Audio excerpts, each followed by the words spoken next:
नमस्कार मित्रों, आप सभी का मेरे चैनल अक्षोद पामिस में हार्दिक स्वागत है। मित्रों, जैसा कि आप देख पा रहे हैं, इस हाथ पे मैंने एज की मार्किंग नहीं किए हुए हैं और उसका सीधा सिंपल रीज़न ये है कि इनका पूर्व में भी मैंने एनालिसिस किया हुआ है लगभग 2 साल पहले।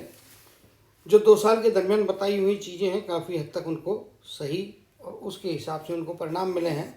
इनको कुछ आगे के हिसाब से जो जानकारियाँ चाहिए थी, उस बारे में हम जो हैं यहाँ पे आज इस वीडियो में इनकी जो एज है वो 60 प्लस की एज है, तो बचे हुए पीरियड के बारे में इनकी कुछ इच्छाएं हैं, जानकारियां हैं, उसके बारे में हम यहाँ पे स्टडी करेंगे।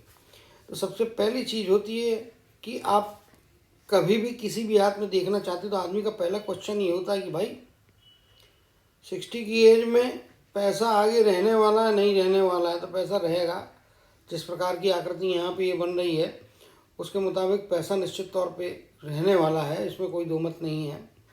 और पैसे पे सेल्फ डिपेंडेंट रहने की इनकी योग्यताएं हैं।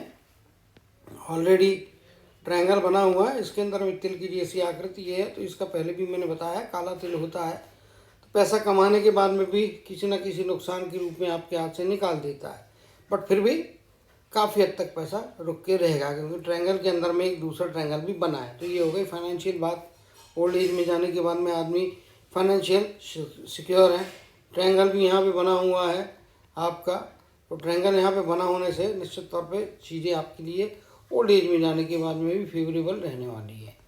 ये एक बात हो गई। दूसरी चीज़ यहाँ पे जो है कि अर्लियर लाइफ में जिस प्रकार की ये रेखाएं हैं, समय निकल चुका है, मंगल के क्षेत्र से आ रही है, कुछ परेशानियां कंपटीशन के कारण में शत्रु की तरफ से होती हुई थी, लेकिन समय निकल चुका है। तो इसके कारण में आगे शत्रु बाधा और उसके कारण में कोई पीड़ित रहने की संभावना है, ये तो यहाँ पे दिखाई नहीं दे रही है।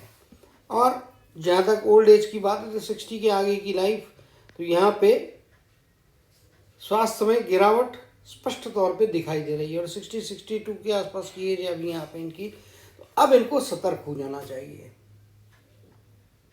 निश्चित तौर पे कुछ परेशानियाँ शुरू हो चुकी होंगी, क्योंकि यहाँ पे जिस प्रकार से ये फॉग बन रहा है, और अगर आप इनके लाइफ के स्पैन की बात करेंगे तो लाइफ का स्पैन भी यहाँ पे देखेंगे तो लाइफ लाइन काफ़ी लंबी है और निश्चित तौर पे 80 के आसपास की ये है। तो अभी बचा हुआ जो शेष जीवन है काफ़ी लंबा अच्छा जीवन है, उसको अच्छा मेंटेन रखने के लिए आपको थोड़ा जो है आपके शरीर का फिजिकल कंडीशंस का थोड़ा ध्यान रखना बहुत ज़रूरी यहाँ पे दिखाई दे रहा है, क्योंकि स्वास्थ्य में गिरावट आने वाली है।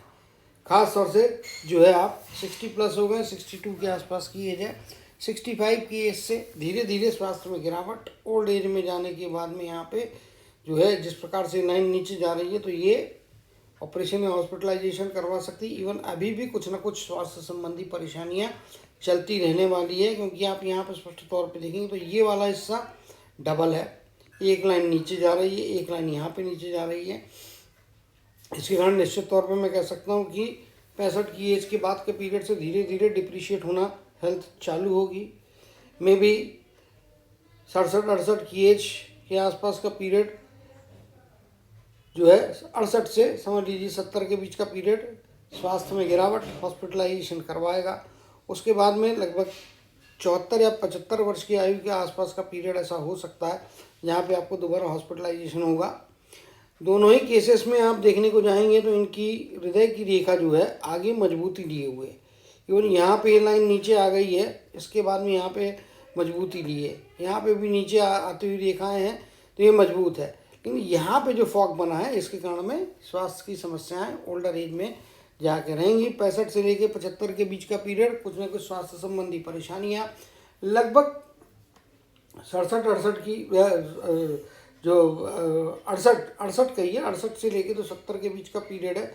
इस पीरियड के दरमियान में शरीर में जो है आपके स्वास्थ्य में गिरावट ज़्यादा आ रही है। स्वास्थ्य में गिरावट आने के साथ साथ में हॉस्पिटलाइजेशन होगा। फिर 74 या 75 की एज के आसपास का पीरियड है, यहाँ पे भी हॉस्पिटलाइजेशन की संभावनाएं दिखती है। बट दोनों ही केस में आप देखेंगे कि हार्ट की लाइन रिस्टोर हो जा रही है। जब जो लाइन रिस्टोर होती है तो इसका मतलब होता है कि स्वास्थ्य में परेशानी आई, तकलीफ हुई, हॉस्पिटलाइजेशन हुआ, अगर ऑपरेशन भी हुआ तो भी आप दोबारा अपने विथ रिस्पेक्ट टू वो जो एज होती है उसके पास का जो अच्छा फिटनेस लेवल है उसको प्राप्त करेंगे। तो 70 की एज में आप बाकी लोगों से कंपेयर करेंगे या 65 की एज में आप बाकी लोगों से कंपेयर करेंगे तो आपकी फिजिकल कंडीशन, आपकी जो बॉडी है उसकी स्ट्रेंथ काफ़ी अच्छी है। जो आम शहरी होता है, आम आदमी होता है, आम नागरिक होता है, उसके ओल्डर एज में जाने के बाद में जो बॉडी की कंडीशन, स्टेमिना जो होते हैं वो उसके कंपेरिजन में आपकी स्थितियाँ बेहतर रहने वाली है।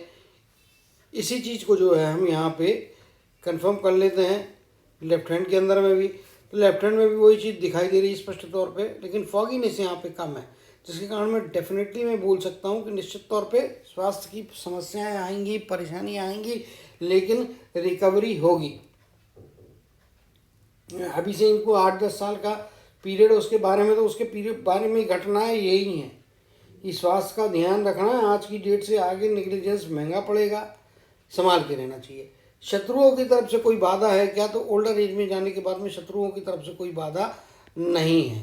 अब अगर कोई इनका शत्रु बनता है, इनको परेशान करता है, इनका एक हाइपोथेटिकल क्वेश्चन है जो जवाब देना जरूरी है कि अगर कोई शत्रु इनके ऊपर में इनको परेशान करता है, इनको नुकसान करता है, तो उसको एक निर्दोष व्यक्ति को परेशान करने की, सताने की सज़ा मिल सकती है क्या? तो भाई वो इनके हाथ से नहीं बताया जा सकता है।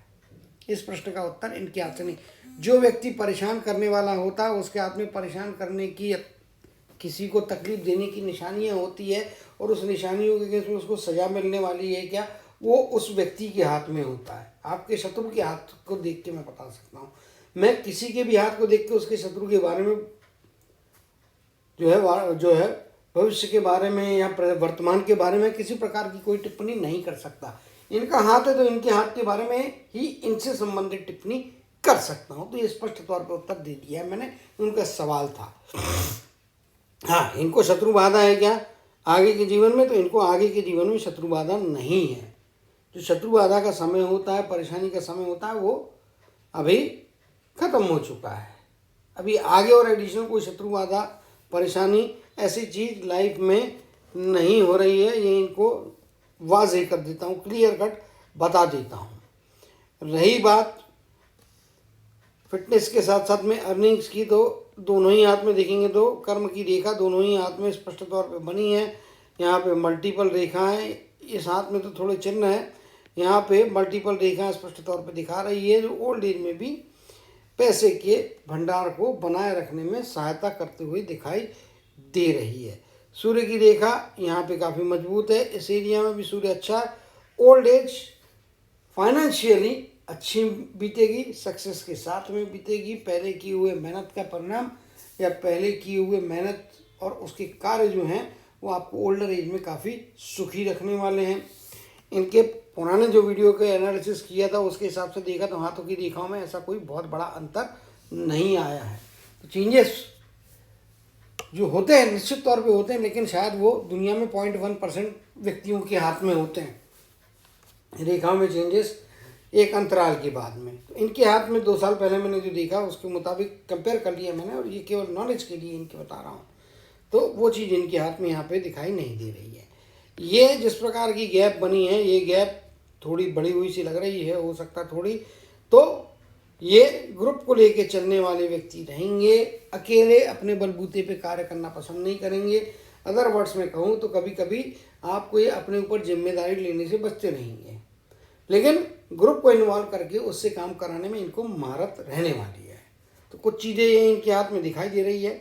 इनका क्वेश्चन था कि 10 साल के बारे में कुछ बता सकती है, तो ऐसा ईयर टू ईयर बताना पॉसिबल नहीं है। 10 साल में जो आगे की समस्या दिख रही है उसके बारे में बता दिया, यहाँ पे जो सुरक्षा दिखाई दे रही है उसके बारे में बता दिया।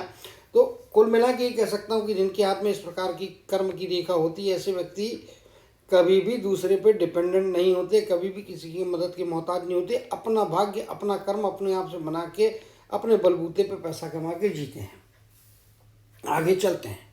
तो ये चीज़ इनको यहाँ पे बता दूँ। और जिनके हाथ में अंगूठे का लेवल इतना काफ़ी ऊंचा जाता है, ये ऐसे व्यक्ति बुद्धि से बहुत शार्प होते हैं, तुरंत चीज़ों को समझ के तुरंत निर्णय लेने की इनकी क्षमताएं होती हैं, और इनके मस्तिष्क के चलने की, दौड़ने की जो प्रक्रिया है या प्रोसेस है वो बहुत तेज होती है। ये डेफिनेटली स्विफ्ट डिसीजन मेकर मेरे नज़र में यहाँ पे दिखाई दे रहे हैं। अगर इनको और भी कोई बात रहेगी तो व्हाट्सएप पे चर्चा करूँगा। बाकी ऐसी कोई चीज़ हाथ में इस समय एडिशनल और बताने की नहीं दिखाई दे रही है।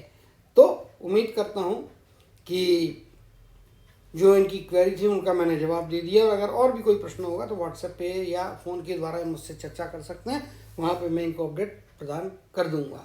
तो आशा करता हूँ कि अपने जीवन में अच्छे धन संपत्ति को जुटा के एक सुखी खुशहाल भरी जीवन की यात्रा हमेशा प्रॉस्पेरिटी की तरफ में आगे बढ़ाते रहेंगे। इसी कामना और आशीर्वाद के साथ जय श्री कृष्ण, जय जय शनिदेव कहते हुए इनके हाथ के एनालिसिस को समाप्त करते हुए यहाँ पे